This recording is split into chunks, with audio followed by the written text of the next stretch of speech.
নমস্কার বন্ধুরা, আজ চলে এসেছি লামঝুরা পাসের গল্প নিয়ে। এর আগে পিকে পিকের একটি ভিডিও আপনাদের জন্য বানিয়েছি।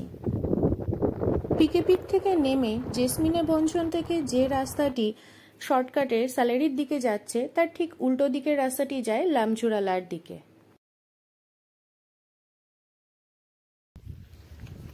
জেসমিনে ভঞ্জন থেকে শুরু করে প্রথমে কিছুটা চড়াই রাস্তা হলেও তারপরে পুরো রাস্তাই উতরাই। আগে এই পাশ দিয়েই জিরি থেকে এভারেস্ট বেস ক্যাম্প ট্রেক করা হতো। এই পাসের উচ্চতা ৩৫৩৫ মিটার। লুকলা থেকে যে সমস্ত ফ্লাইট বা হেলিকপ্টার কাঠমান্ডু যায় সেগুলোর বেশিরভাগই এই পাসের ওপর দিয়ে চলাচল করে।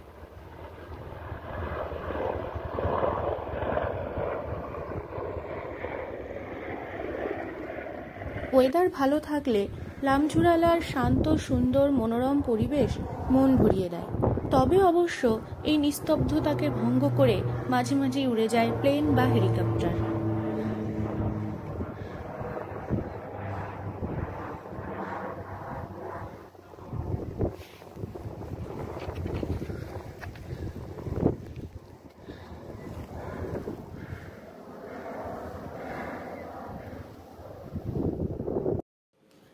এই লামঝুরালার উপরেই দু একটি হোমস্টে আছে, চাইলে কেউ এখানে একটা রাত কাটিয়েও যেতে পারেন। এরপর সহজ উতরাই রাস্তা ধরে কিছুটা জঙ্গল, কিছুটা সাধারণ মানুষের বসতি এলাকা পার করে এগিয়ে যাওয়া জুনবেশির দিকে।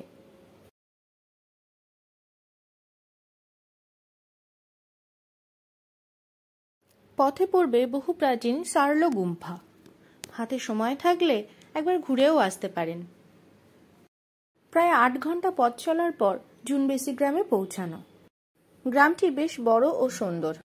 এখানে school, post office, monastery, apple বাগানের সাথে আছে হোটেলে বা হোমস্টেতে ওয়াইফাই এর সুবিধা। পরদিন জুনবেসি থেকে চলে যেতে হবে রিংমো গ্রামে। ২৮০০ মিটার উচ্চতায় অবস্থিত রিংমো পাহাড়ের ঢালে সুন্দর সাজানো একটি গ্রাম। জুনবেসি থেকে যা দূরত্ব মাত্র ১০ কিলোমিটার। এই গ্রামে যাওয়ার জন্য পাহাড়ের ধার ঘেঁষে চলা পথটিও ছিল খুব সুন্দর। এই রিংমো থেকে সালেরির দূরত্ব প্রায় ১৪ কিলোমিটার।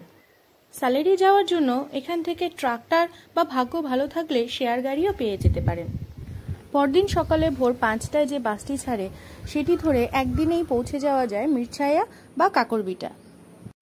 তবে যদি হাতে কয়েকটা দিন বেশি সময় থাকে তবে এখান থেকে দুধকুন ট্রেকটিও করে নিতে পারেন। তাহলে আজকের মতন টাটা বন্ধুরা, দেখা হবে আবার পরের ভিডিওতে।